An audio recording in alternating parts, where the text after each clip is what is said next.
Hi everyone, welcome back to the lectures of business studies.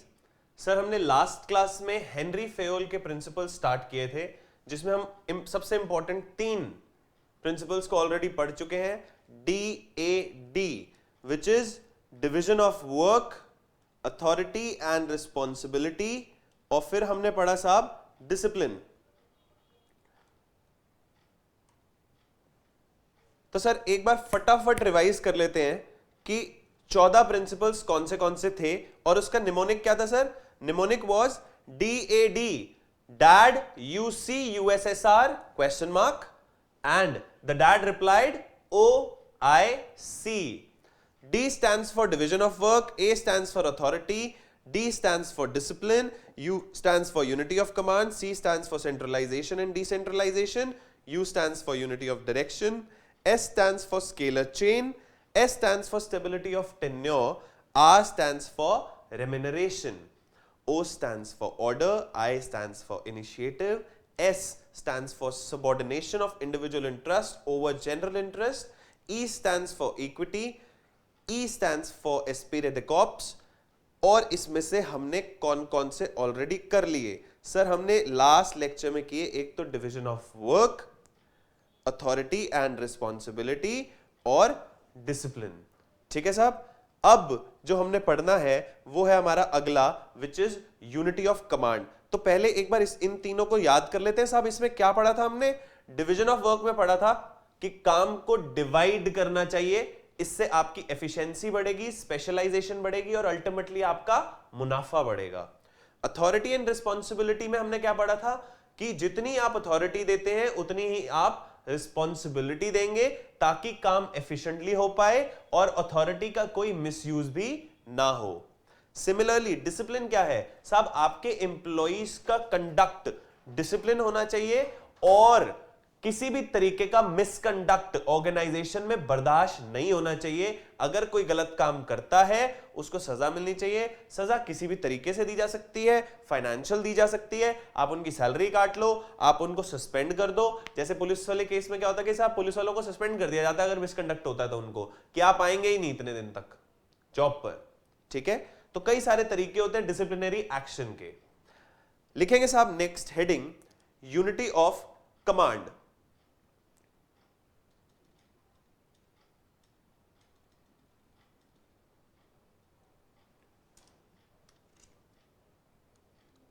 Fourth, unity of command.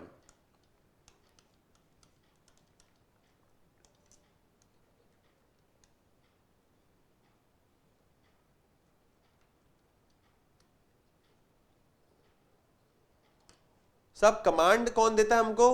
हम boss देते हैं command, instructions, direction. ठीक है, तो यूनिटी का मतलब है इकट्ठा, कंसोलिडेटेड। इसको मैं ऐसे बोलता हूं कि वन, बटा हुआ जो नहीं है वो यूनाइटेड है। इसका मतलब एक सबऑर्डिनेट को डायरेक्शन या ऑर्डर एक ही यूनिट से मिलना चाहिए, या आप ये कह सकते हैं एक ही आदमी से मिलना चाहिए। टेक्निकली एक आदमी का एक ही बॉस होना चाहिए। मेरे अगर 2 बॉस हैं तो साहब मैं किसकी मानूं, पहले ये बताओ। ठीक है जी, तो प्रॉब्लम यहीं पे आ जाती है। इसलिए आपको समझना जरूरी है कि if there is an employ, he should have only one superior. ठीक है, a subordinate should have only one superior. फायदे क्या है साहब इसके? कंफ्यूजन नहीं होगी, उसको पता है उसको किसकी बात माननी है। अगर वहीं 2 सुपीरियर हो जाए, इन केस ऑफ 2 सुपीरियर्स, होगा क्या सब? पहली चीज तो उसके दिमाग में कंफ्यूजन में पहले किसका काम करूं। दूसरा, उन सुपीरियर्स में आपस में ईगो क्लैश, वो आपस में लड़ते रहेंगे, एक दूसरे को आंख दिखाते रहेंगे कि अच्छा अभी तेरा काम करेगा वो। ठीक है, तो इसीलिए there should be a unity of command. इसके बारे में लिखते हैं साहब, according to this principle,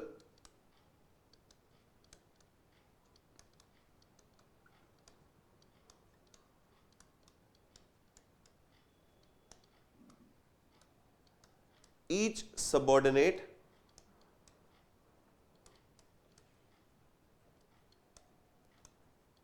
each subordinate should receive orders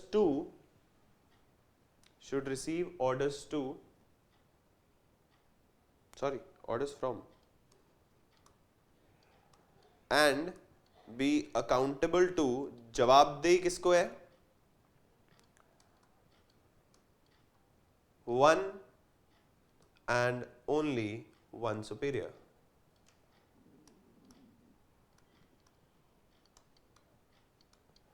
According to this principle, each subordinate should receive orders from and be accountable to one and only one superior. Sir एक ही boss होना चाहिए. आगे चले.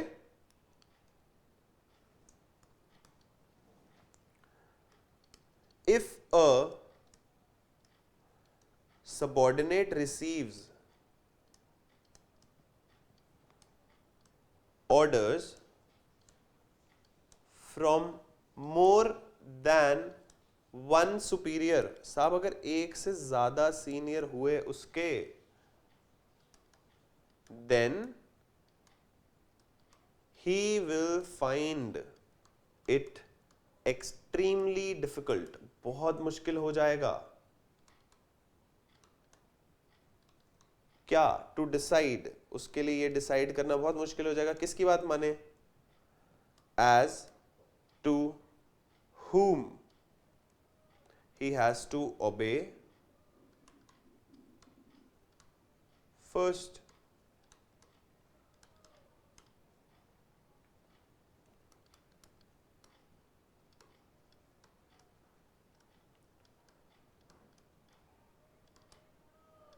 Dual subordination creates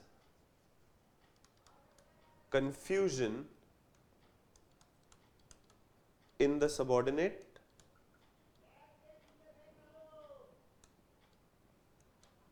in the mind of the subordinate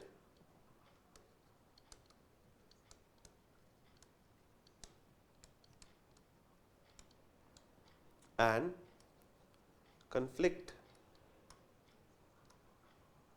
between the superiors.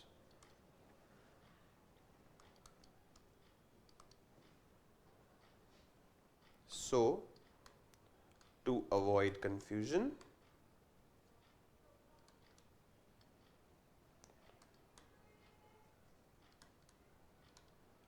conflicts, disharmony,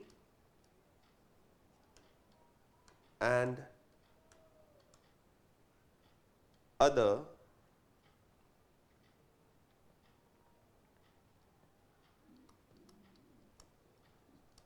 displeasant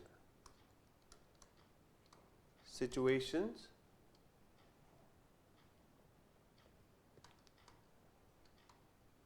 the employee should receive orders from one boss only.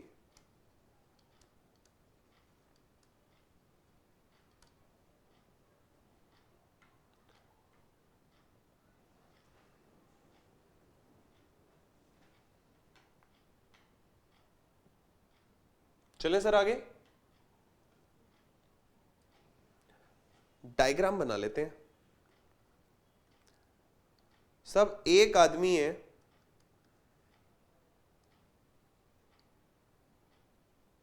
नहीं ये छोटा गोला बनाना था, ये बॉस है ऊपर वाला,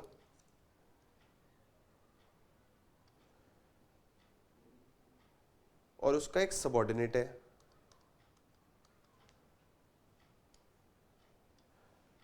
साहब क्या यहां पर यूनिटी ऑफ कमांड फॉलो हो रहा है? बिल्कुल हो रहा है साहब. एक आदमी का एक ही boss. This is a situation where unity of command is followed, यानी कि in this situation there is a unity of command.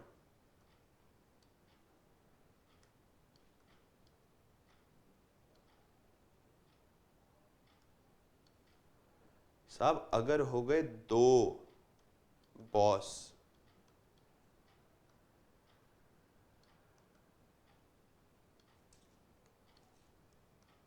तो इसकी तो लग गई वाट।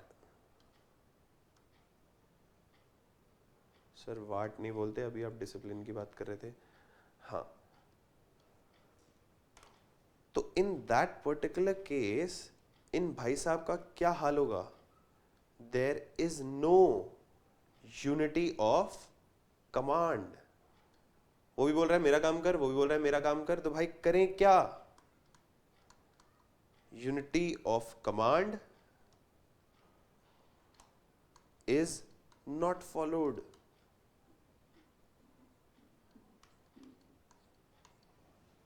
बना लो सर, थोड़ा सा खूबसूरत बनाना, मेरा वाला तो बहुत ही वाहियात लग रहा है।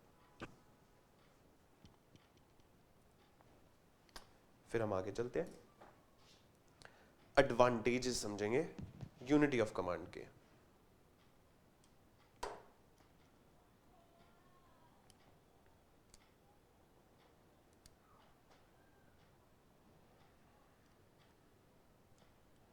चलें जी, नेक्स्ट लिखेंगे एडवांटेजेस।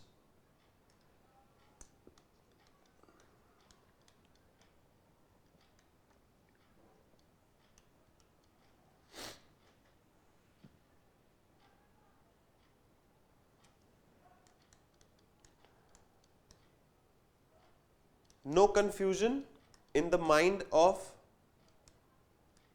सबऑर्डिनेट। साहब उसको कोई कंफ्यूजन नहीं है, बहुत क्लियर है वो अपनी रिस्पॉन्सिबिलिटीज को लेके। Responsibility can be easily fixed.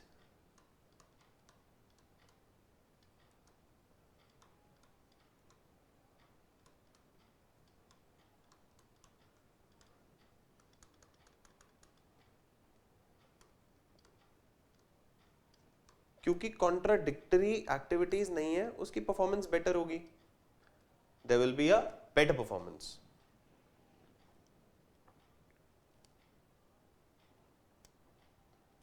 ठीक है sir, please note it down. फिर हम अगले प्रिंसिपल पे चलेंगे, which is unity of direction. Unity of command क्या बोलता है? एक आदमी का एक ही बॉस। यूनिटी ऑफ डायरेक्शन क्या बोलता है वो समझते हैं अभी। पहले लिख लो, फिर हम हेडिंग लिखेंगे।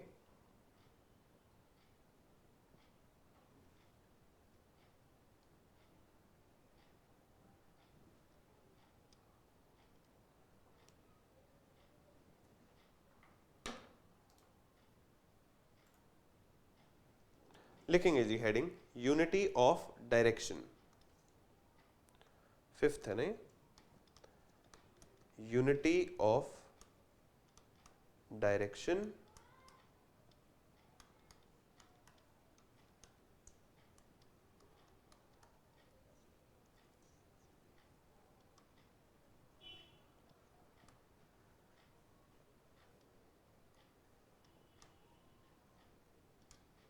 ओहो, चलो जी सब। यूनिटी ऑफ डायरेक्शन का मतलब क्या है? डायरेक्शन मींस कि एक ऑर्गेनाइजेशन में डिपार्टमेंटलाइजेशन जितनी मर्जी हो, कमांड देने वाला आदमी एक होना चाहिए। क्योंकि तभी अगर डायरेक्शन सेम है, डायरेक्शन एक ही है, तो उस केस में आप एक कॉमन ऑर्गेनाइजेशनल ऑब्जेक्टिव की तरफ काम कर पाओगे। ठीक है, जो हमने ऑर्गेनाइजेशनल ऑब्जेक्टिव पढ़े थे कि साहब इतने सारे अलग अलग डिपार्टमेंट आपने बना दिए, जो डिवीजन ऑफ वर्क बोला। अब उसका नुकसान ये है कि उनको साथ में कोऑर्डिनेशन भी तो करना पड़ेगा। अगर भैया वो माल ही खरीदता गया, परचेज मैनेजर को बोला था माल खरीदना है, और वो खरीदता ही चला गया, वो कहता है मेरा काम क्या है, मैं आऊंगा माल खरीदूंगा, सारा दिन माल ही खरीदता रहा। सब ये भी तो देखना जरूरी है कि क्या प्रोडक्शन में इतने रॉ मटेरियल की जरूरत है या नहीं, मार्केट में रिसर्च करने की जरूरत है, क्या बेटर क्वालिटी मटेरियल अवेलेबल है या नहीं। ठीक है, तो आपको सारे डिपार्टमेंट्स को कोऑर्डिनेट करना है टुवर्ड्स वन ऑर्गेनाइजेशनल ऑब्जेक्टिव। साहब आप फुटबॉल की तरह सोचिए कि अगर हम सॉकर गेम खेलते हैं तो क्या ऑब्जेक्टिव होता है उसमें? In the game of football पूरी की पूरी टीम जो होती है उनका एक पर्टिकुलर ऑब्जेक्टिव होता है गोल करना। ठीक है, तो हर आदमी अलग जगह पे खड़ा है, हर आदमी अलग बैकग्राउंड से है, लेकिन उन सबका ऑब्जेक्टिव एक कॉमन है, which is achievement of organisational goal. इसी को बोलते हैं यूनिटी ऑफ डायरेक्शन, कि डायरेक्शन में यूनिटी होनी चाहिए, अल्टीमेटली ऑब्जेक्टिव पे नजर होनी चाहिए आपकी, भले आप कहीं भी खड़े हो, कोई भी काम कर रहे हो। ठीक है, लिखेंगे इसके बारे में। Unity of direction implies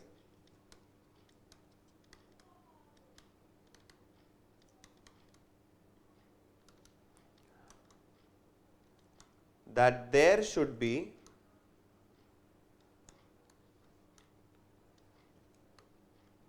one head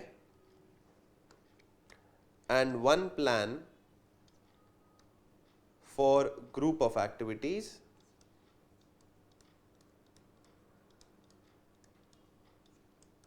having same objectives.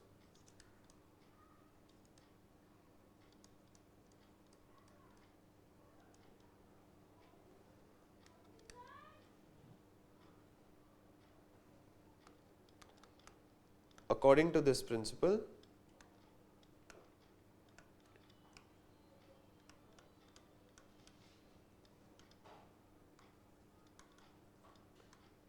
all the units of an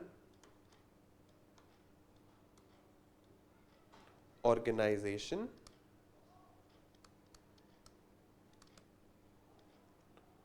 should be moving towards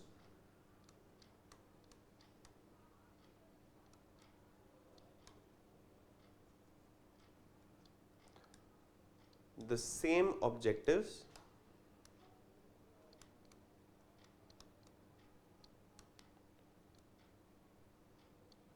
through coordinated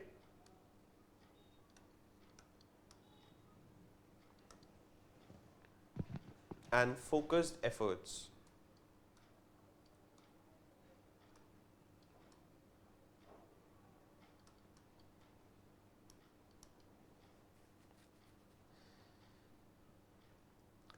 सब यूनिटी ऑफ डायरेक्शन का सबसे बड़ा फायदा है that there is unity of action. सब एक्शन में यूनिटी आ जाती है कि अल्टीमेटली एक ही गोल की तरफ एक्शन हो रहा है। ठीक है जी, लिखेंगे it ensures unity of action and coordination and avoids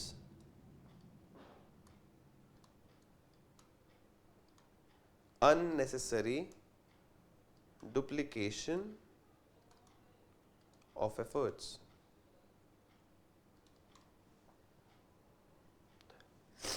Clear?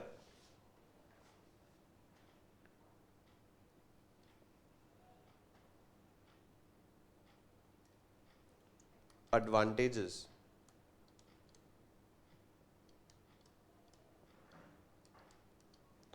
फायदे, सब इनका एम्फेसिस होता है एक कॉमन गोल पे। ठीक है जी,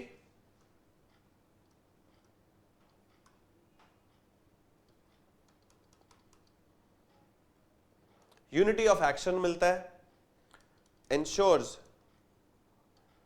unity of action,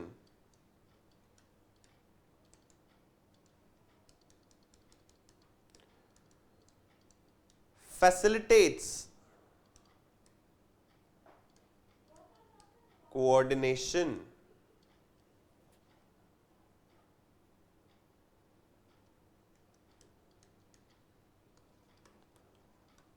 avoids duplication of work,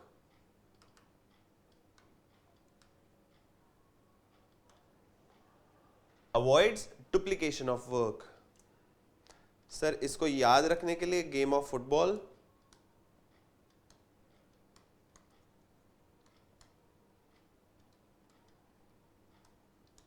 all the players work towards one objective, that is hitting a goal.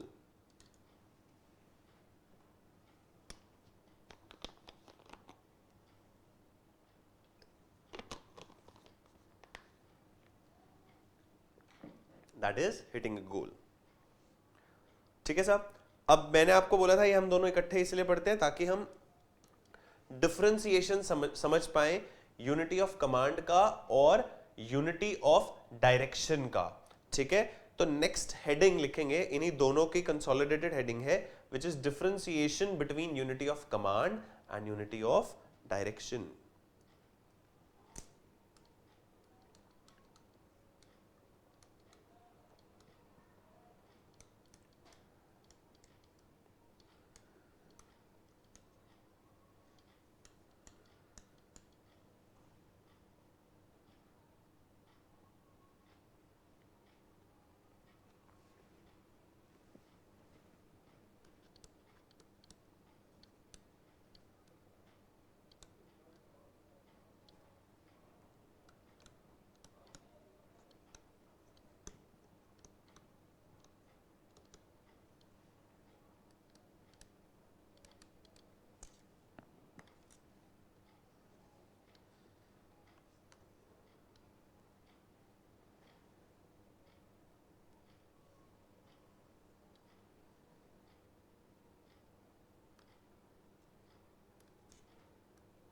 सबसे पहले मीनिंग लिखेंगे इसका।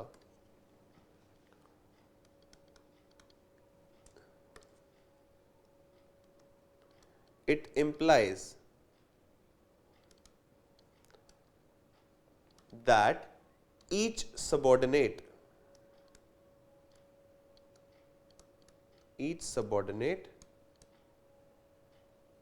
should receive orders. Each subordinate should receive orders and be accountable to one and only one superior.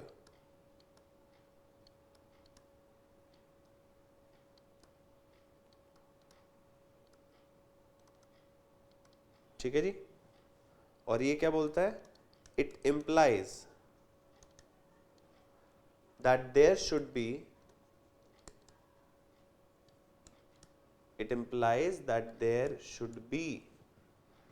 one head and one plan for a group of activities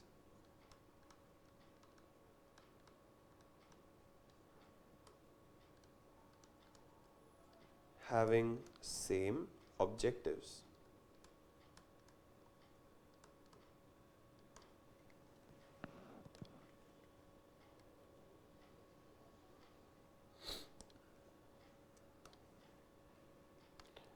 सब aim किस चीज पे होता है? यूनिटी ऑफ कमांड का। It prevents dual subordination.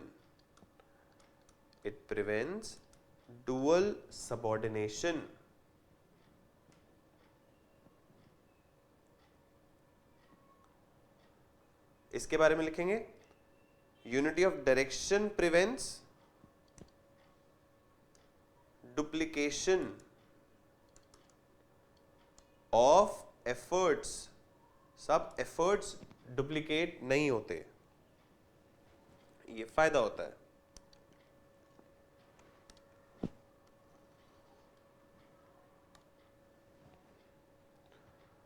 implications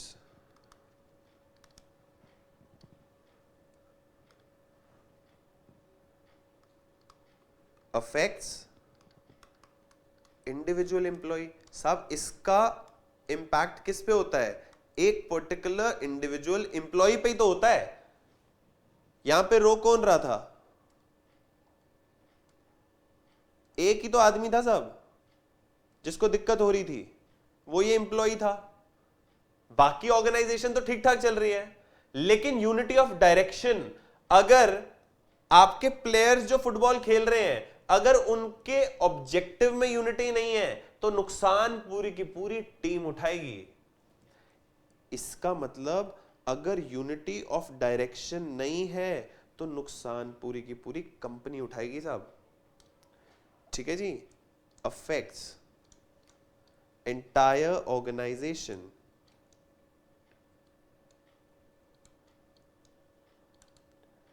affects entire organization.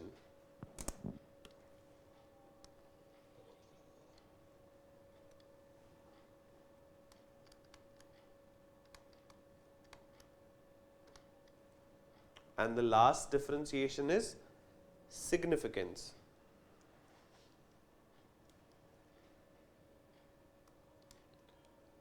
Improves, sir वही जो advantages लिखे थे हमने यूनिटी ऑफ कमांड के, उन्हीं की बात करेंगे अभी. Improves efficiency, brings harmony,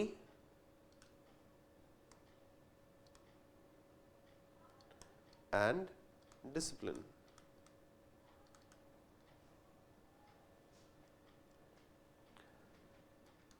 यहां पे बात करेंगे साहब, facilitates unity of action and coordination of efforts. Unity of action and coordination of efforts. लिखेंगे सर, फिर हम आगे चलेंगे.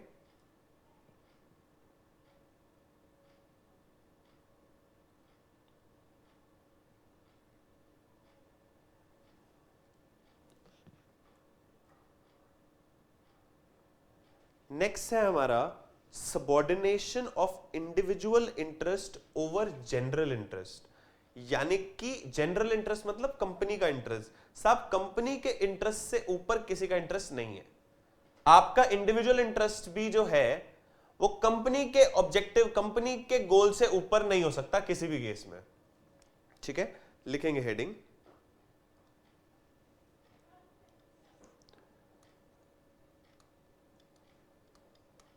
subordination of individual interest to general interest.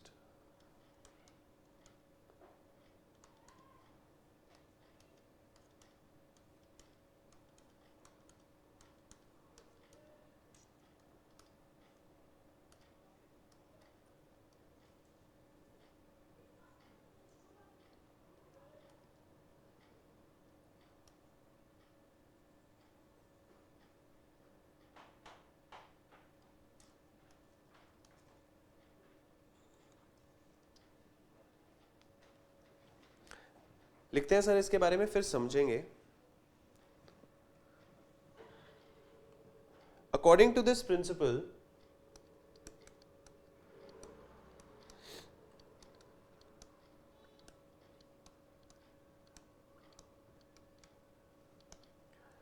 interest of the organization as a whole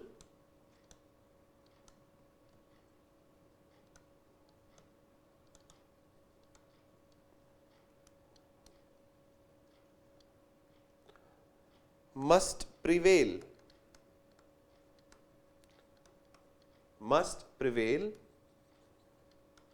over the interest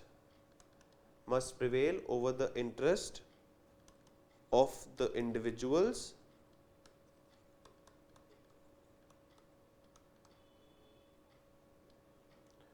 or employees.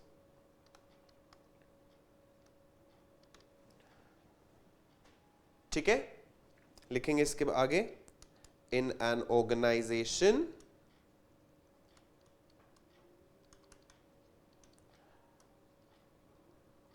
every individual has his own interests. Her individual के अपने specific interest होते हैं.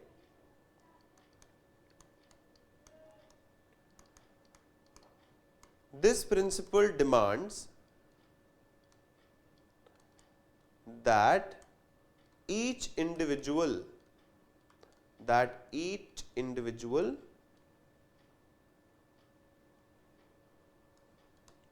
should sacrifice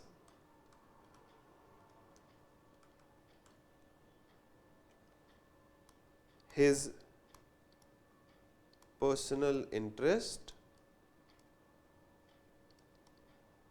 for achieving organizational goals.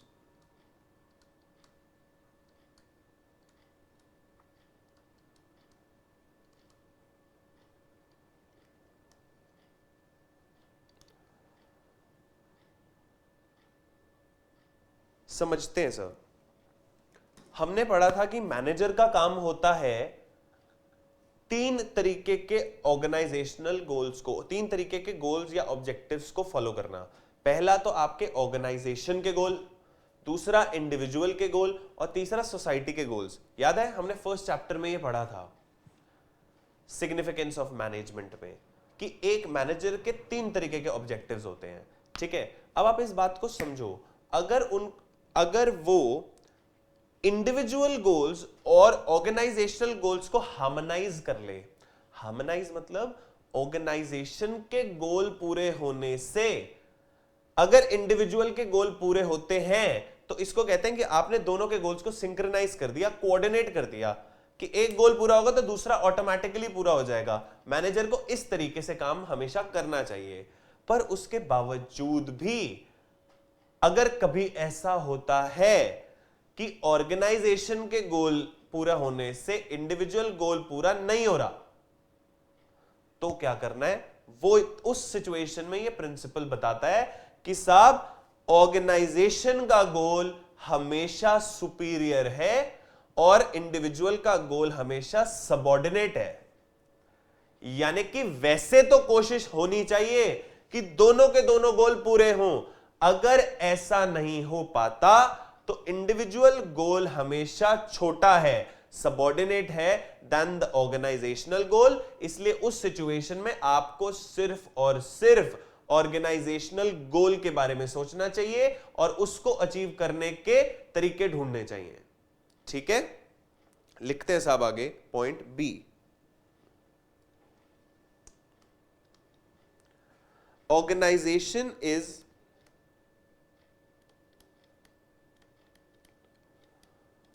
superior to individuals. Organization is superior to individuals.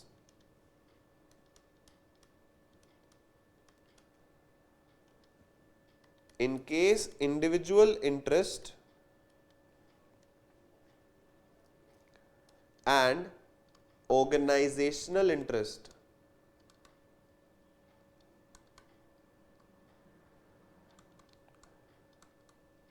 differ,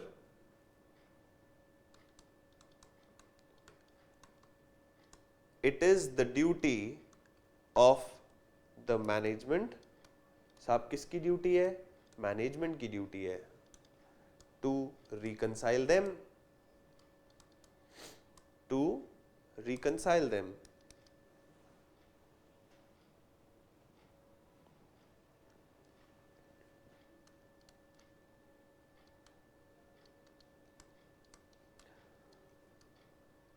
However, if reconciliation is not possible, पहले तो manager कोशिश करेगा कि reconcile करो, लेकिन अगर नहीं कर पाता then general interest must supersede the individual interest।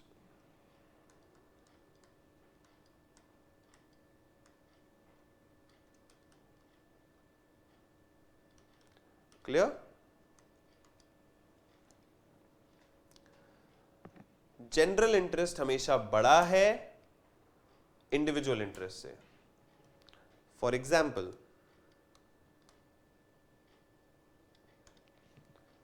a manager should not misuse his powers for his own benefit। सब अपने बेनिफिट के लिए आपको अपनी पावर्स का इस्तेमाल नहीं करना चाहिए eight the cost of general interest of workers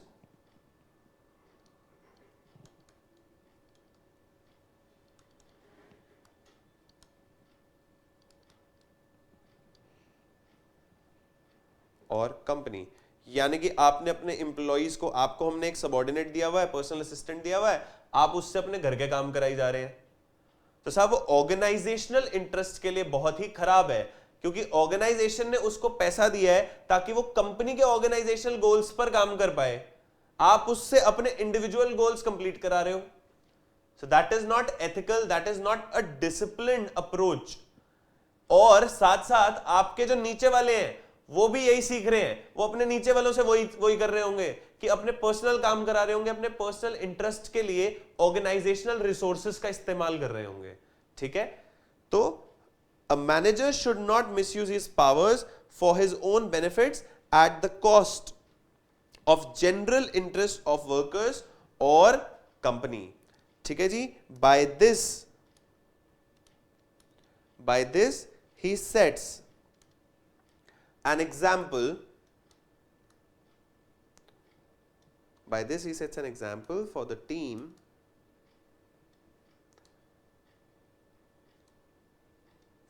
members who will eventually follow this behavior।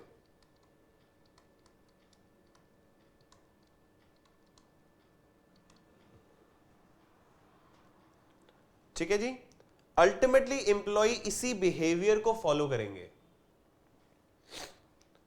और फिर अब इसके लिखते हैं हम एडवांटेजेस।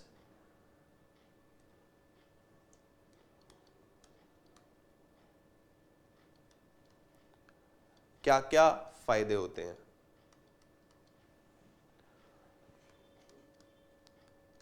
helps in achieving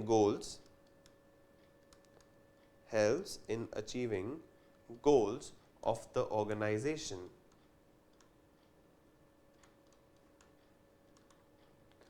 सब अल्टीमेटली अगर आप अपने ऑर्गेनाइजेशनल गोल्स को सुपीरियर मान के चलोगे और पर्सनल गोल्स को सबऑर्डिनेट मान के चलोगे तो ऑटोमेटिकली आपके ऑर्गेनाइजेशनल गोल्स पूरे हो पाएंगे। ठीक है, एंड सेकेंड, सब हार्मनी होती है दोनों तरीके के गोल्स में, ब्रिंग्स कोऑर्डिनेशन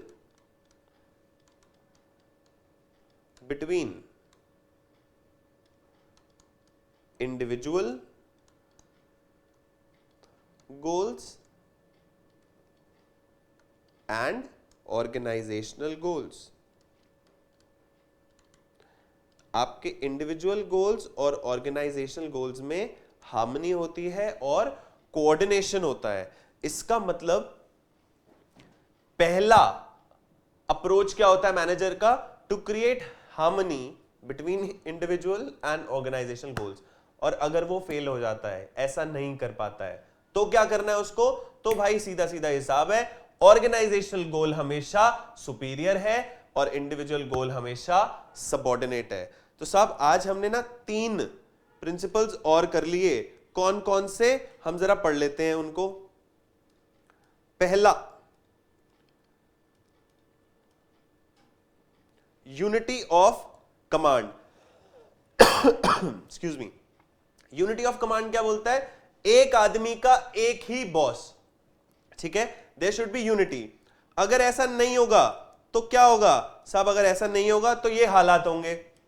एक आदमी का अगर एक ही बॉस है तो उसको कोई कंफ्यूजन नहीं होगी, उसका फोकस एक ही काम पर रहेगा। बट अगर यहां पे केस 2 की बात करें, अगर यूनिटी ऑफ कमांड फॉलो नहीं होगी, एक आदमी के 2 बॉस, तो साहब वो किसको फॉलो करे? वो इसी चीज में कंफ्यूज रहेगा। साथ के साथ इन दोनों बॉसेस में आपस में बहुत ही ज्यादा ईगो क्लैश होगा। अल्टीमेटली वो ईगो क्लैश भुगतेगा भी कौन? यही एम्प्लॉय। ठीक है, फिर हमने पढ़ा साहब unity of direction. What do we mean by unity of direction? Unity of direction means unity of action. Manager को काम करना होता है कि जो इतने सारे हमने डिपार्टमेंट बना रखे हैं अपनी ऑर्गेनाइजेशन में, purchase department, sale department, manufacturing production department आपका है, उसके साथ साथ मार्केटिंग है, ह्यूमन रिसोर्स डिपार्टमेंट है। साहब डिपार्टमेंट जितने मर्जी बना लो, ऑर्गेनाइजेशन का अल्टीमेट ऑब्जेक्टिव तो एक ही है, मुनाफा कमाना। तो मैनेजर का काम होता है ये सारे फंक्शंस को कोऑर्डिनेट करे और एग्जीक्यूट करे towards one common organisational goal. ठीक है। एंड लास्ट हमने पढ़ा subordination of individual interest to the general interest, यानी कि ऑर्गेनाइजेशन के इंटरेस्ट से ऊपर कभी भी आप इंडिविजुअल इंटरेस्ट को नहीं रखेंगे। ठीक है। प्लीज रिवाइज दीज 3 प्रिंसिपल्स और पुराने वाले 3 भी पढ़ के आना। Will take this up in the next class. ठीक है। Thank you so much, bye bye.